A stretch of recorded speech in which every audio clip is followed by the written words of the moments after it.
As in, what's it doing? I'm following it, and it's saying, like, the page is unavailable. The link may be broken or the event broken. I hate Microsoft Teams. Fucking hate it. You know what? We're just going to do it, and if it doesn't record, then you four will be the only people who hear this. Do I need coffee? No, but thank you. I'm very tempted. I think I'm very surprised. We didn't have anyone online last time, so tough. Wait, no one online? That's far.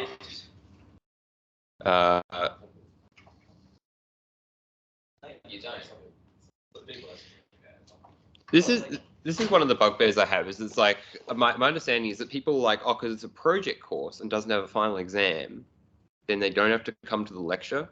But these lectures are the easiest because you don't have to do syllabus. You're just like, oh, this is what Terraform is. This is how to manage a team. Yeah. That's so much easier than learning discrete math syllabus work. These lectures are like 10 times easier. Interesting. I mean, yeah, but like, if I'm on campus, I may as well. Yeah, we said that because we've got a class an hour before this. Yeah. We had a class on Wednesday. I don't go to the Wednesday lectures. Interesting. Yeah, I don't know how to get people to come to lectures. I'm kind of lost on that one. Other than my only thing is don't record them and make them like, you know, in the US, the lectures are all like not recorded. You rock up in person, or that's it. Like there's no recording. People wonder why we're worse than the US, but like I don't know what the right approach is. I think what's common for people as well is they go, oh, okay, it's recorded, I'll just watch it on Sundays. Yeah. And again, it's like because it's not syllabus work. I think people are like, oh well, I'd rather, you know, watch YouTube or whatever. Yeah, exactly. Especially when your lecture happens to be recorded on YouTube. Just one click away. That's true. Wait, is it Andrew does that. Oh yeah. I thought that making it on YouTube will make it more attractive. It does, but it's also easier to like lose yourself very easily. You should look at like the analytics for the lecture videos, and it's like 30 seconds, and then there's all like the 90% of views like the first 30 seconds, then it just like drops off. And I'm like, that's quite tough. Anyway, I don't know where Fethy is. I think he might have forgotten that we had a lecture, but it's okay. Zoomers' attention span is like we're gonna top 5 seconds. We're gonna talk about that today. Actually, I'm very excited. Because influencing behavior, how to get people to come to lectures. But before we do that, you can't sprint 3. So I've gotten to the point now with these like going through the assessment where I'm like, yeah, you can just read it. But I guess are there any questions to start with, because you've probably been working with this all week. So I'll give you time to think of questions. You got your front end, Vitality, Shark Tank, final design report, and that's it. The only confusion, I changed some stuff this morning, which we are still screen sharing, right? I'm not crazy. Okay, we're good. What was I saying?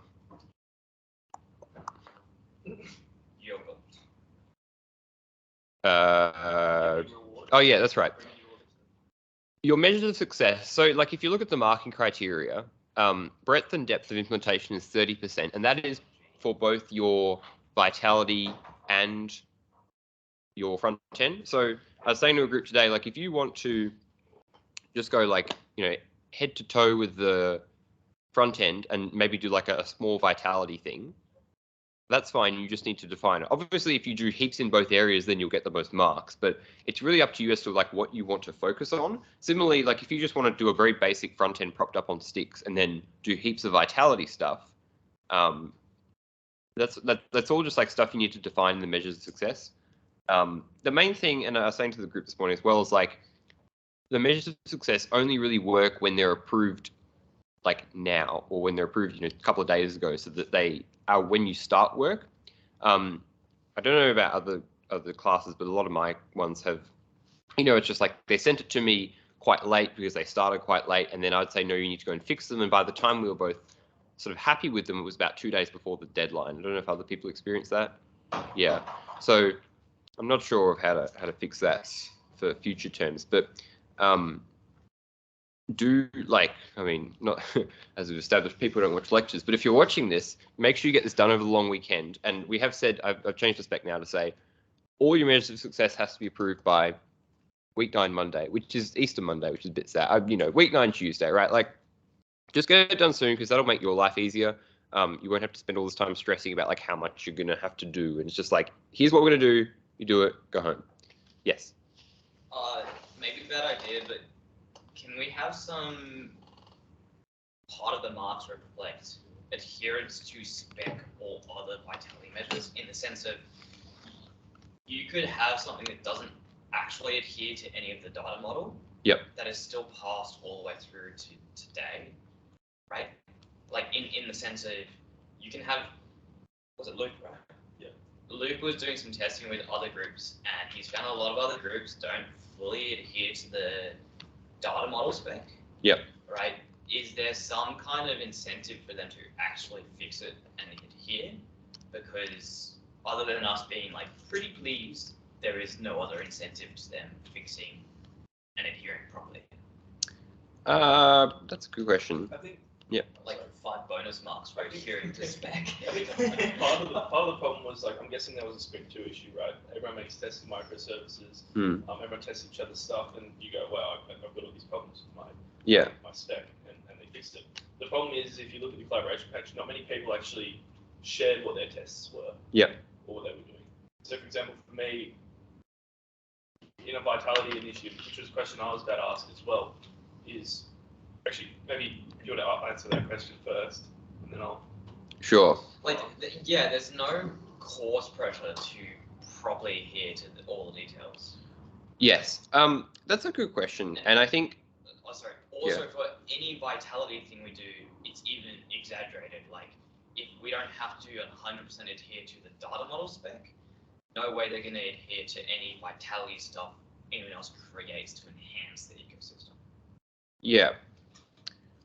I think you've touched on a really interesting point, which is also related to the stuff we'll talk about with influencing behavior, which is like you want, like, because you're essentially asking me to say, impose something that incentivizes people to follow the event spec or to follow like a vitality initiative.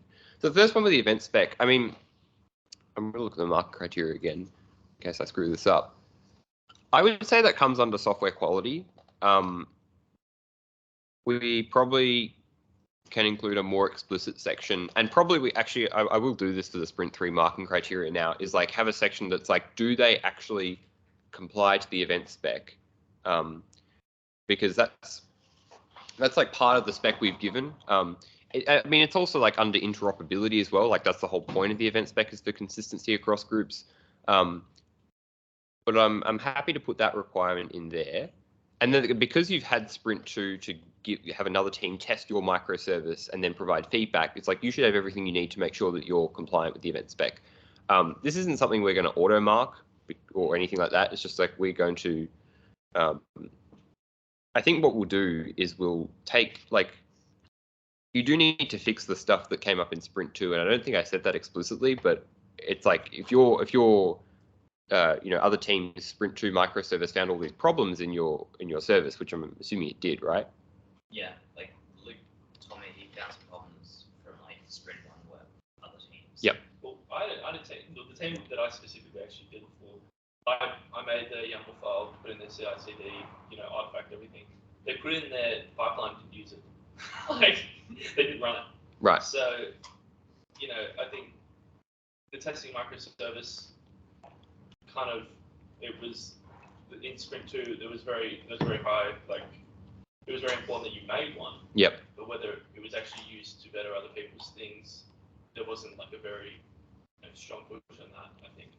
Right. I mean, I get we did ask you to like in that case, you would probably lose marks for the continuous integration part, because if it's not running in a CI pipeline, then it's like you said, what's it for? Yeah. Yeah. Oh, it's in their CI pipeline. They just haven't run it. Oh, they just haven't used it. But does it run automatically, or is it a manual thing? It was, yeah, no, in the pipeline, that's manual. It was meant to be after deployment. There needs, like, there's very little kind of loop does work, and they're like, okay, cool, instead of actually accepting it and properly onboarding it. Yeah. Does that make sense? It's kind of where like the idea of Yeah, I mean that's kind of what Sprint 2 is in essence. Like it's a. but like there's no like For example, within your team. but in this case, for example, with Luke's thing, you could be like, okay, so I talked to this team, I created this user file for them to do it. Yeah. But then they're like, cool, and they just didn't run it. So like, it's kind of it's a way. It's because we were talking about it because Will was talking about earlier. It's like a way of imposing, people to adhere to the event, the data model. Yeah. So this is kind of another way to impose people to actually collaborate more, because then you review each other, like, hey, they were very helpful, very communicative to work with. Yeah. Recorded our feedback and gave us feedback, or it would be, hey, we did some work for them. They said thanks, but they didn't use it or anything. Yeah. So I think what you've all touched on is like in industry you get this exact same thing where teams do work and they're like, I need you to do this other thing, or I like it's the exact same scenario where maybe you need a team to do something and you're like, we're dependent on your API for, I don't know, our stuff to work, and we're going to be waiting on you, and we're like, we'll give you resources, we'll give you anything you need, and the other team, like, it's things, and not necessarily, and these are, again, they're usually like professional adults, but they just don't respond, or they don't uptake it because they're busy with other stuff, or they work in Poland, and there's a 12-hour time difference, and no one can ever get in the same room to talk. And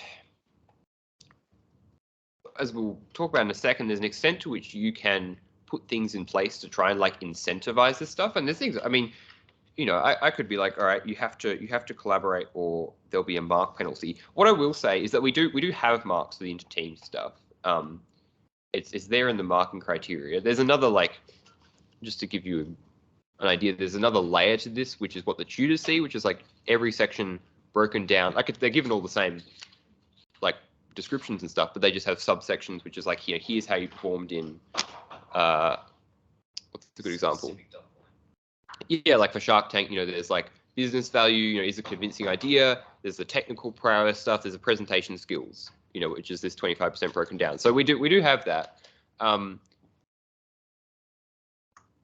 I think I'm reluctant though to make it basically, if you have a team that's not super responsive, then so long as you've communicated that to your mentor, and this could be you're helping them with the testing service, this could be you're working with them on a vitality initiative, for your one, if you put it out there and you talk about it today and you talk about it and stuff, and then no one picks it up, it's you probably did everything you could.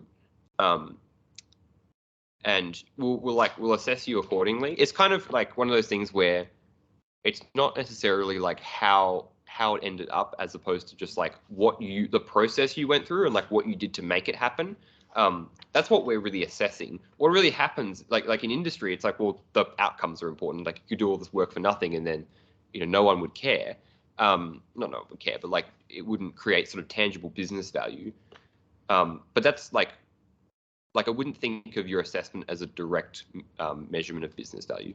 I hate to push it. I'm probably pretty lucky because the kind of S3 stuff that I've been doing is still accessible whether other teams do it or not, right? Yep. I can create the code, cool, and I can mark from that. But it's kind of a bit more rough for Luke per se, where he was bringing a really cool thing to test other teams as part of his current vitality stuff. Yep. And help them generate really good tests. But if the teams don't adhere to the spec, then it's that doesn't work at all. It's hard for him to test his code working properly if everyone has their own set of standards or something that was meant to be unified. I kind of had a conversation with the tutor about this, where it was kind of well, at the end of the day, if you're tested here to the spec, and they work on people's who are here to the spec, if they're failing on people's who don't, then that's their problem. Whose problem? Like that team's problem, because they're not. Because I'm returning errors because their stuff isn't adhering to the spec, which is technically still correct. Yeah, that's whoever did it right in sprint 1, that the original teams, not yours. Sorry, in this case, it's the fault of the team of their API that hasn't complied to the spec. Yeah. And they should go fix it. And my tests are going to return failures for them because of the way that they set up authorization or the way that their queries work or. Yep. So, and at the end of the day, that's actually not the testing microservices fault. Yeah, exactly. I mean, this is LSP and designed by contract, right? It's like you don't meet the preconditions, all bets are off. You know, it's your problem, and that's completely fine. It is hard, like it is hard, and I'm wondering. I think about again. This is like a future terms thing, but like, can we do more to facilitate collaboration? I was thinking ages ago that we could have like a big hackathon and everyone just like comes and works for like, you know, a day on the project, and then we're obviously all in the same room, but it's hard because it's like, you know, people are busy and have jobs and lives and stuff going on.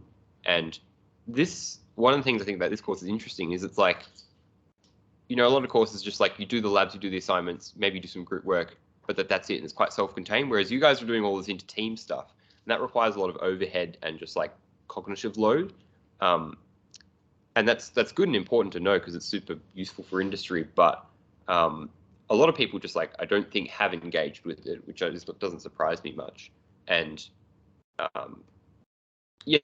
just wonder how we could better facilitate this, like all this collaborative stuff here. But it's like, again, you guys are the 10 people that are rocking up to the lecture.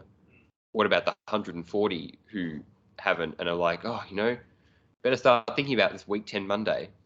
So. It's a really stupid idea. No, go for it. But just keep the marking criteria as is, but just be like, you'll lose like 10 marks off the top or something if you completely fail to adhere to all the spec and only fail in that compliance regard. I mean, that's really like heavy-handed, but like it leaves all the other marking criteria the same. It's just you can't be 100 out of 100 on your marks if you also don't comply. Yep. See, that was a screw my group because we messed up at sprint 1 in terms of how we scoped the data.